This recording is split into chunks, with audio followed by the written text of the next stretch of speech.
I'm gonna show you how to do the twisted peaks pattern on a 3x3 Rubik's Cube. It's step by step. Let's do this. So now I will show it very slowly so that you can see every move I will make, okay? So let's do this. You have to move this front layer like this. Now the back layer, you go down.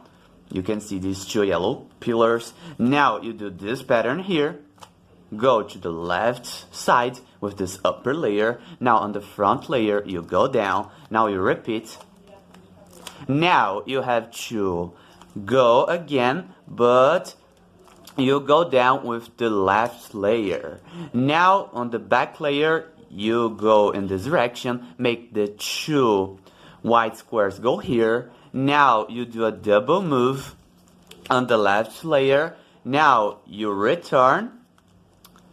You go again with these three green squares. Now you go up, you go down, making this white square here. Now you go here, return and return. And now you have the twisted peaks pattern. Really beautiful. I hope you enjoyed this video. Subscribe my channel to help me to do more contents like this, and comment if you liked and if you want more content on the channel. I will wait you for the next content. Take care.